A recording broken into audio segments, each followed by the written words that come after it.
Amados irmãos e irmãs, buscadores da verdade em um mundo sedento, quero convidar vocês hoje a uma reflexão profunda, a um mergulho nas águas vivas da Palavra de Deus que pode, de fato, mudar o curso de sua eternidade. O título que nos reúne hoje é mais do que um questionamento. É um eco das profundezas da alma humana, uma verdade inegável que ressoa em cada fibra do nosso ser. O que você daria por uma gota de água? A sede eterna do inferno começou para você. Não são palavras vazias, mas um grito profético, um alerta vindo diretamente das Escrituras, que nos convida a ponderar sobre o valor inestimável da graça divina e as consequências irrevogáveis da indiferença espiritual. Esta pode ser a última chance para muitos de nós compreendermos a gravidade da escolha que se apresenta, a bifurcação entre a vida e a morte eterna. Há algo aqui, neste texto sagrado, que poucos perceberam, uma revelação iminente que, se assimilada, tem o poder de despertar a fé mais adormecida e conduzir à salvação da alma. Hoje, você vai entender o que muitos ignoram, a verdade que o reino dos céus proclama em meio ao caos do mundo. Enquanto você ouve esta mensagem, já deixe seu amém nos comentários e se junte a essa comunidade de buscadores da verdade, clicando em inscrever-se para não perder as próximas revelações da Palavra de Deus. Permitam-me conduzi-los a uma história contada por nosso Senhor Jesus Cristo, uma narrativa tão vívida e impactante que sua ressonância ecoa até os nossos dias, alertando-nos sobre a urgência de uma decisão espiritual. Está registrado em Lucas capítulo 16, a partir do versículo 19, e peço que abram seus corações para receber esta verdade como se fosse a primeira vez que a ouvem, pois ela contém um mistério profundo e uma advertência solene. A palavra de Deus nos diz: havia um homem rico que se vestia de púrpura e de linho fino, e vivia todos os dias regalada e esplendidamente. Havia também um certo mendigo, chamado Lázaro, que jazia cheio de chagas à porta daquele, e desejava alimentar-se com as migalhas que caíam da mesa do rico, e os próprios cães vinham lamber-lhe as chagas. E aconteceu que o mendigo morreu, e foi levado pelos anjos para o seio de Abraão, e morreu também o rico, e foi sepultado. E no inferno, ergueu os olhos, estando em tormentos, e viu ao longe Abraão, e Lázaro no seu seio. E, clamando, disse: Pai Abraão, tem misericórdia de mim, e manda Lázaro, que molhe na água a ponta do seu dedo e refresque a minha língua, porque estou atormentado nesta chama. Irmãos, aqui temos a essência do nosso tema. O homem rico, que em vida ignorou a miséria alheia e viveu para si mesmo, agora, em sua agonia eterna, anseia por uma única gota de água. Uma gota. Ele que tudo teve, que em nada se privou, agora roga por algo tão ínfimo, mas que se tornou absolutamente inalcançável. A narrativa continua com a resposta de Abraão, que é igualmente impactante e reveladora. A palavra nos diz em Lucas capítulo 16, versículo 25, disse, porém, Abraão, filho, lembra-te de que recebeste os teus bens em tua vida, e Lázaro somente males, e agora este é consolado e tu atormentado. E além disso, está posto um grande abismo entre nós e vós, de sorte que os que quisessem passar daqui para vós não poderiam, nem tampouco os de lá passar para nós. Aqui, meus amados, o Senhor nos revela uma verdade terrível e imutável sobre a eternidade. Uma vez cruzada a fronteira da vida terrena, as decisões estão seladas, o destino é fixo. Não há arrependimento pós-morte que possa alterar o veredito. O grande abismo, essa separação intransponível, é a consequência final da escolha feita em vida. O que Deus revelou naquele tempo, Ele ainda revela hoje. Essa parábola não é uma mera história de camponeses, mas uma revelação profunda sobre a justiça divina e a seriedade da vida. O homem rico não foi condenado por ser rico, mas por sua indiferença, por seu coração endurecido diante da necessidade de Lázaro, que era uma representação da própria presença de Cristo em nosso meio. Essas palavras ecoam com força nos dias em que vivemos. Olhem ao redor, irmãos, e vejam a indiferença, o egoísmo, a busca incessante por riquezas e prazeres passageiros, enquanto a alma definha, sedenta pela verdade e pela presença de Deus. Quantos de nós, em nossa própria jornada, nos assemelhamos ao homem rico, absortos em nossas próprias vidas, ignorando os sinais, as advertências, os clamores por uma gota da água viva que só Cristo pode oferecer? Estamos vendo sinais se cumprindo diante dos nossos olhos, e é hora de despertarmos espiritualmente.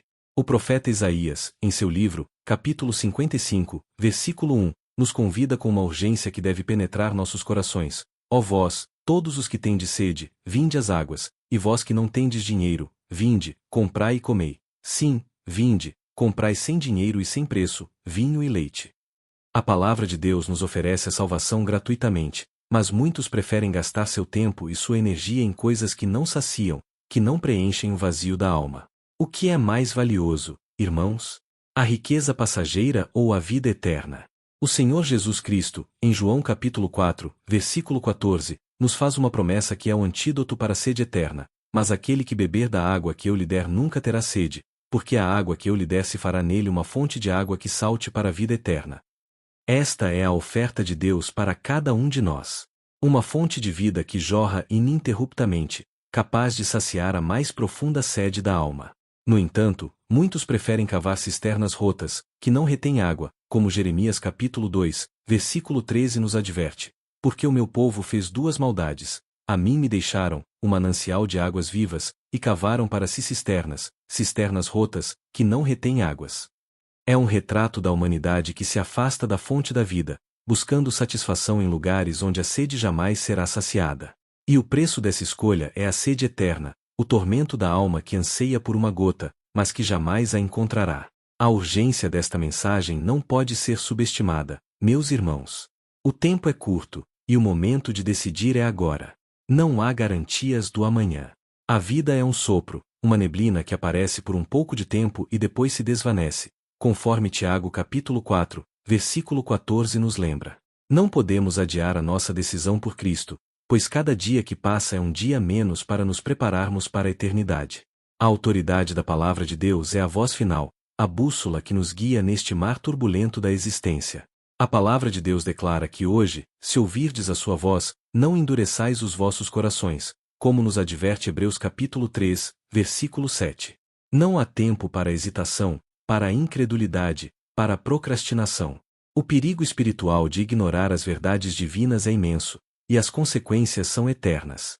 O medo da perda, neste contexto, não é um medo paralisante, mas um medo que nos impulsiona à ação, à busca incessante daquele que é a própria vida. A morte, meus amados, é uma certeza para todos. Hebreus capítulo 9, versículo 27 nos declara: E, como aos homens está ordenado morrerem uma só vez, vindo depois disso o juízo. Após a morte, não há segunda chance, não há possibilidade de reversão. A história do rico e Lázaro é um espelho que reflete essa realidade inegável. O rico não pôde mais se arrepender, não pôde mais buscar a redenção. Seu destino estava selado.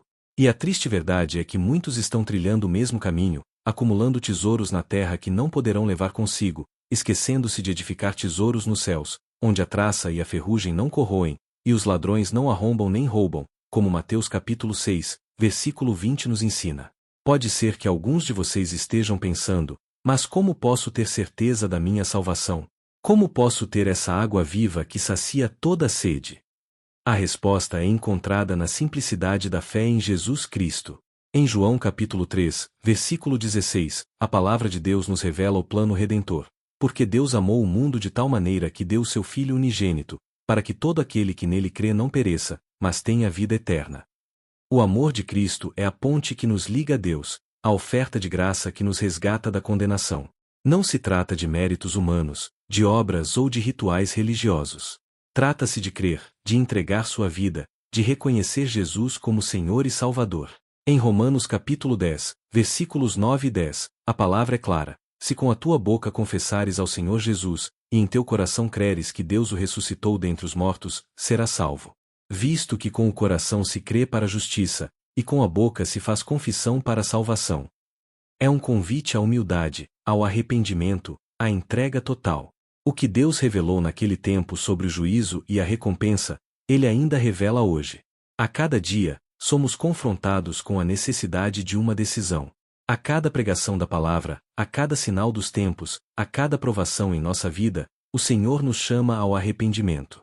Estamos vendo sinais se cumprindo diante dos nossos olhos, e é hora de despertarmos espiritualmente. Em Mateus capítulo 24, Jesus nos fala dos sinais que precederão o seu retorno, e embora ninguém saiba o dia nem a hora, citando Mateus capítulo 24, versículo 36, somos chamados a estar vigilantes, a viver em santidade, a pregar o Evangelho, a amar ao próximo, a buscar a justiça. Não se trata de prever o futuro, mas de viver o presente de forma que glorifique a Deus e nos prepare para a eternidade.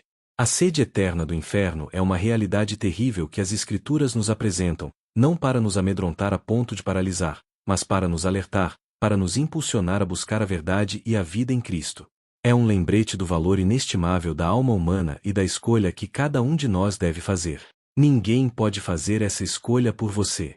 Ninguém pode beber da água viva em seu lugar. A decisão é pessoal, íntima, e suas ramificações são eternas. A Bíblia é a nossa fonte inesgotável de sabedoria e direção, e ela nos aponta para o caminho da salvação, para a verdade que liberta, para a vida que nunca acaba. Meus queridos, a palavra de Deus é viva e eficaz, e mais penetrante do que qualquer espada de dois gumes, e penetra até a divisão da alma e do espírito, e das juntas e medulas, e é apta para discernir os pensamentos e intenções do coração, como Hebreus capítulo 4, versículo 12 nos assegura. Que esta mensagem não seja apenas palavras que ouvem, mas sementes que germinam em vossos corações, produzindo frutos de arrependimento, fé e amor. Não há religião que possa salvá-lo, mas sim um relacionamento pessoal e íntimo com Jesus Cristo, o Filho de Deus, que derramou seu sangue precioso na cruz para a remissão dos nossos pecados. Ele é o caminho, a verdade e a vida, e ninguém vem ao Pai senão por ele, conforme João capítulo 14, versículo 6 nos revela. A oportunidade de se achegar a Deus é agora, neste exato momento. Não espere pelas crises, não espere pelo fim dos seus dias. Busque ao Senhor enquanto se pode achar, invoque-o enquanto está perto, como Isaías capítulo 55, versículo 6 nos exorta. Que o Espírito Santo desperte em nós o desejo de permanecer firmes até o fim, com os olhos fixos em Jesus, o autor e consumador da nossa fé. Que o amor de Cristo transborde em nossos corações e nos impulsione a viver uma vida que glorifique a Deus em tudo. Que possamos ser testemunhas da sua graça e do seu poder, anunciando a todo aquele que tem sede que há uma fonte de vida, e essa fonte é Jesus. O que você daria por uma gota de água? A sede eterna do inferno é uma realidade para aqueles que rejeitam a água viva. Mas para aqueles que creem, há uma promessa de vida eterna, de saciedade plena e de alegria indizível na presença de Deus. Que cada um de vocês tome a decisão de beber dessa água viva hoje, de se entregar a Cristo e de viver para Ele. Se esta mensagem falou ao seu coração e te aproximou de Deus, manifeste isso com um like, e compartilhe com alguém que precisa ouvir esta palavra. E se desejar apoiar este ministério, clique no botão Valeu Demais aqui abaixo do vídeo. Ele tem o ícone de um coração com cifrão, e contribua com qualquer valor, de coração, como forma de gratidão a Deus. Você também pode fazer parte do nosso clube de canais, clicando em Seja Membro, e assim nos ajudar a continuar levando a palavra do Senhor a milhares de pessoas. Que o Senhor te abençoe, te fortaleça e te prepare para os dias que virão. Amém.